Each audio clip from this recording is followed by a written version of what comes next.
can remember dating someone in this life. He's a believer. In fact, someone that I look up to. Someone who is more like a mentor figure. A pastor, actually. So he was more like someone I am learning from when it comes to the things of God. As a believer, he actually taught me most of the things that I know. Right? But then, it's not every good person that is okay for you. That's the point I'm trying to make now. Now hear the story, all right?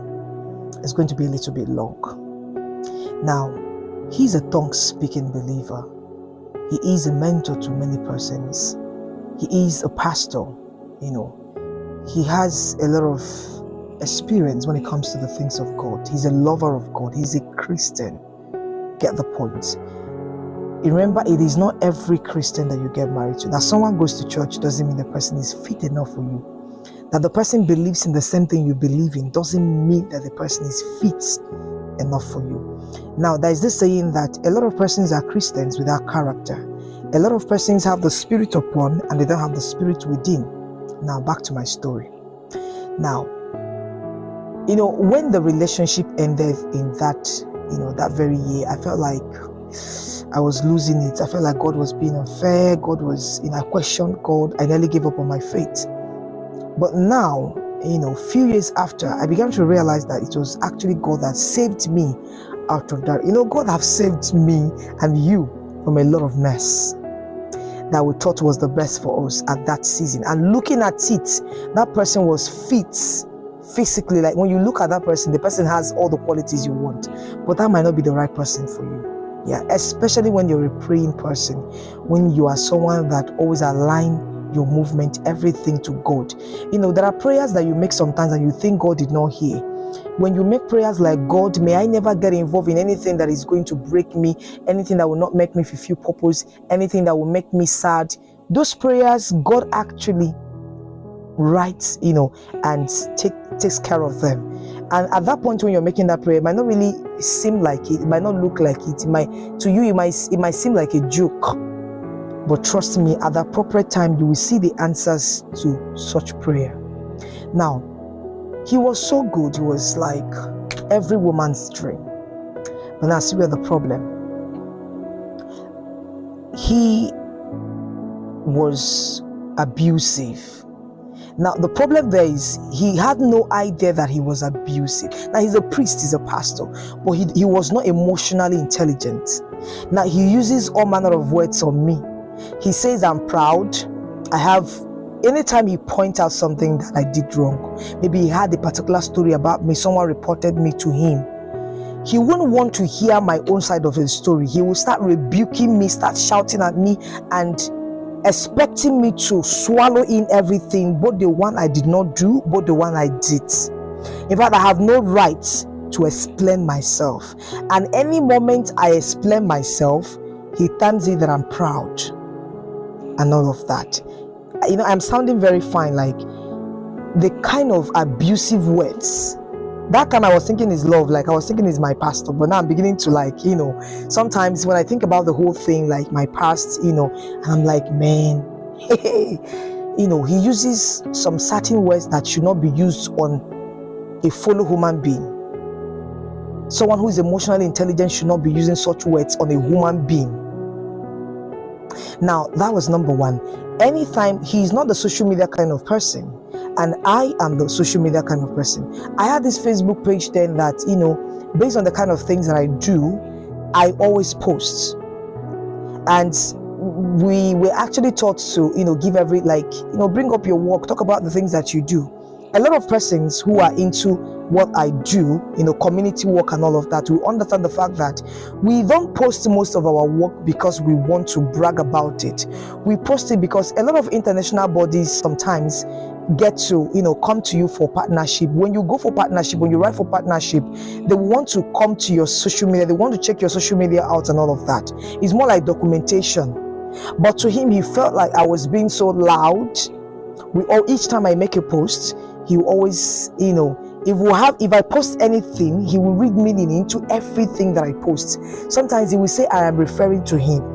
Sometimes he will come with that line that, I know you very well, you are referring to me. And I'm like, from where to where? I have no right to defend myself or, explain the reason why I actually made the post. I will have to swallow what he's saying at that point as my Lord and my personal Savior. If I post on my WhatsApp, he will come up with that thing about, you are allowed, must you post everything? Like, the way he corrects me was so toxic. Like, it was so toxic, but I was taking in everything because I felt it was God's will for me. At that time, I felt that God actually gave me his son. Sometimes then when I think, I'm like, man, it got to a point where my sister started asking me, Auntie, is this what you really want for yourself? Like, is this what you want for your life? How can someone use such words on you, someone he wants to marry? Even if you're not someone he wants to marry, how can someone, a normal human being who is mature, who is leading people, a leader, use such words on his followers? But I did not understand what every other person was saying. I felt I was being submissive.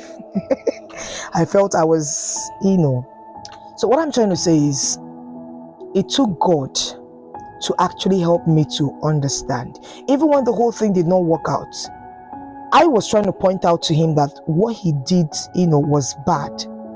Someone who gave you his word and later came back, I don't want to go there. But then he made it look like I was the problem. In fact, he did nothing wrong. Nothing. He saw no reason to apologize.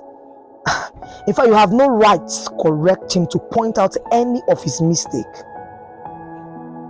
And that was the person I was going to marry, right? And God was showing me signs. God gave me signs. Like, he gave me signs, but I felt maybe he was right, I was wrong. A lot of persons are in the wrong relationship and the signs are there, but they're actually blaming themselves for all the bad things happening to the relationship. They actually take responsibility for the other person's actions.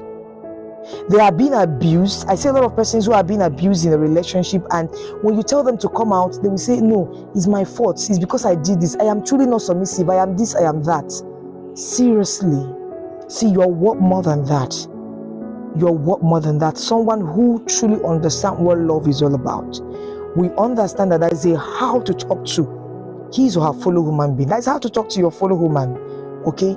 You don't say anything to people around, because everybody have issues. We have a lot of things we are dealing with on a daily. So when you say things to someone, or when you want to say something to someone, you should be emotionally sensitive to know the kind of things to say to someone. No matter, there's a way to correct someone and the person will understand what you are trying to say.